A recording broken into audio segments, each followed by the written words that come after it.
Fear and frustration. The search for a gunman in Laurel County enters day 4 with the community on edge and life on hold for many. We're examining the search effort and the impacts it's having. As a student, you're supposed to come here and learn. You're supposed to know that this is your safe place. And a Kentucky school district is already seeing the benefits of new technology in the classroom, how it's cutting emergency response times and inspiring change throughout the Commonwealth. And in the western Gulf of Mexico, Francine, now still a tropical storm, but moving northeast a little faster and still intensifying. And believe it or not, we're going to be seeing the remnants of Francine later this week. I'm forecasting that and much more in our 7-day forecast.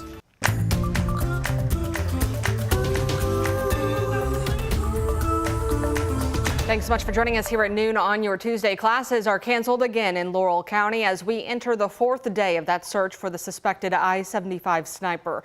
Police believe 32-year-old Joseph Couch is hiding in an open area after firing on cars along the interstate Saturday evening. We know 5 people were shot, 1 to the face, but fortunately all of them expected to survive their injuries. This is drone video from state police showing the woods near exit 49 in London, Kentucky. This is where investigators say Couch opened fire on Saturday. Court documents show a woman contacted the Laurel County Sheriff's Office after he sent her a text saying, quote, he would kill a lot of people. That's when deputies started an emergency cell phone track on Couch's phone, which pinged around exit 49. And about 30 minutes later, at about 5:30, the calls for the shots fired came in. State police said they are bringing in teams of people and drones daily to search. Our goal is to apply steady pressure and wearing Mr. Couch down. Hopefully he'll eventually just walk out of the woods and give himself up. That's what we hope will happen. And taking a closer look at Couch's history, we do know he was arrested in 2023 in Knox County, Kentucky. That's roughly 30 miles southeast of Laurel County, and charged with terroristic threatening after allegedly pointing an AR-style rifle at someone. Court records show the charge was dismissed this past March. If you know where Couch may be, you are asked to call Laurel County Police at the number there on your screen. That's 606-878-7000. Our Ian Hardwitt is continuing our coverage up in that county throughout the day. 2 kids are facing charges this morning in connection to separate social media threats against schools. The first in Marion County, Kentucky. The district closed in Lebanon. It closed its doors yesterday as police investigated. And today, a 16-year-old is charged with terroristic threatening and is currently at a local juvenile detention center. And then just this morning, we learned Elizabethtown police arrested a boy charged with the same thing, terroristic threatening, for his alleged involvement in a threat made toward TK Stone Middle School. Police found that threat not credible, but the school did follow the lockdown procedures as a precaution Monday. Teachers in Meade County, Kentucky say their new safety badges are saving precious seconds in an emergency. It's the same technology that allowed such a fast response time in that Georgia mass shooting last week. Our Alex Dieter and photojournalist Elijah McKenzie take a look at how these safety measures are making a difference in Brandenburg. 7 and 8. The sounds a school hallway should be filled with. But in rare occasions, attention please, we are in a lockdown situation. The halls could be filled with a warning. Clear the halls. Get behind a locked door. Await further instruction. Meade County was the first school district in Kentucky to use this system called Senegix. 3 clicks of a badge worn by every school employee will alert administrators to problems on campus.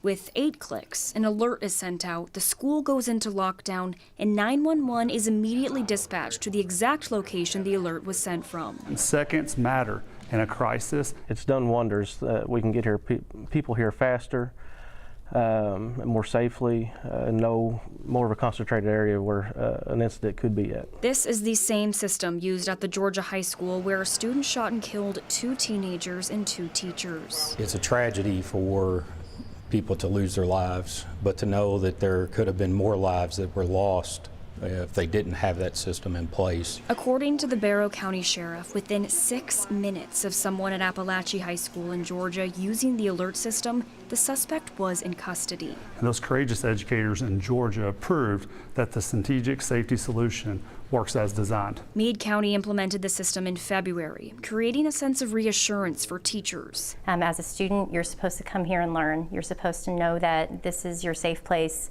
and we're doing everything in our power to do that. So it makes me feel good about where I work and where I live and where my kids go to school. And students. It creates an environment that I feel like is 10 times more safer.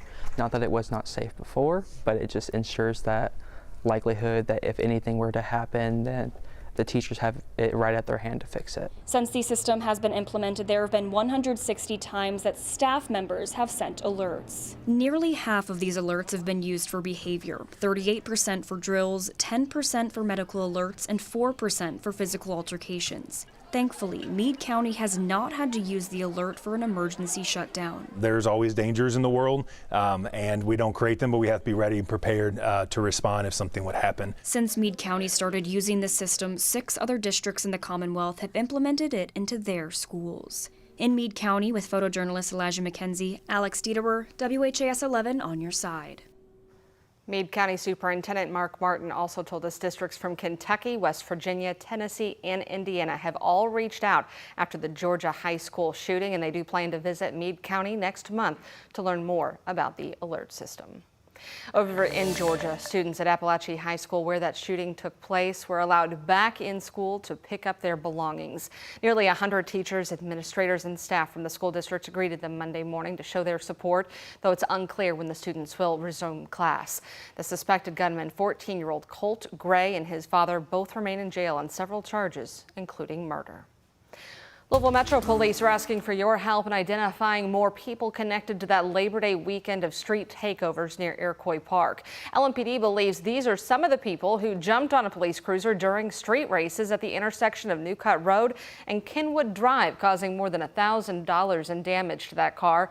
So far, 6 people have been arrested in these incidents. If you recognize any of them or have information, you can submit an anonymous tip by calling 574-LMPD or using the department's online portal. Well, there are just 2 weeks left for you to weigh in on Tark's redesign plans. One way to do that is by attending one of its last open house sessions, which gets started today.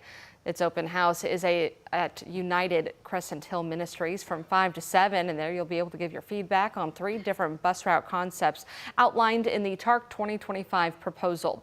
One would cut service, one would prolong the bus wait times, another would maximize service as long as there's additional funding. There is another open house tomorrow night at the Southwest Regional Library, and then the final open house Thursday at Tark headquarters.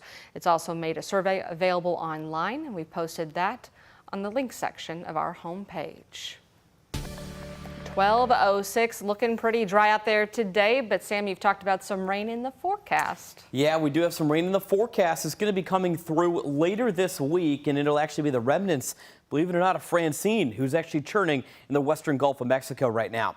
We are sitting at 78 at the Ali International Airport, and several other spots in the city also are actually in our area are fluctuated in the mid to upper 70s as we speak. So getting out the door so far for the lunch hour, looking pretty darn nice outside. Some of the warmer pockets are found to the east and southeast right now. Lebanon to Springfield, hovering on either side of 80 degrees, but we'll take it all in all as we get the afternoon rolling. Here's the hour-by-hour planner today. So clipping 87 around 4 p.m. in Metro Louisville for the high temperature. We'll be dealing with an east wind dragging in some pretty dry air as we get into the remainder of the afternoon and early evening.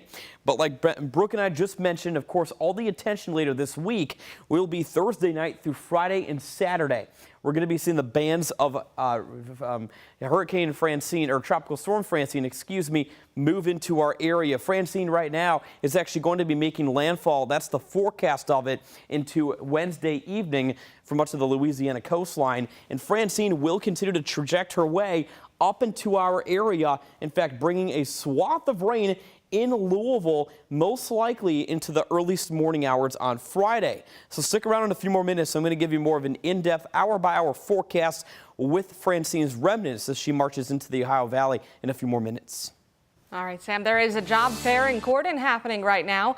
It's being hosted by Harrison County Lifelong Learning. The group says 35 employers are present, including the Postal Service, Norton Healthcare, the U.S. Army, and Tark.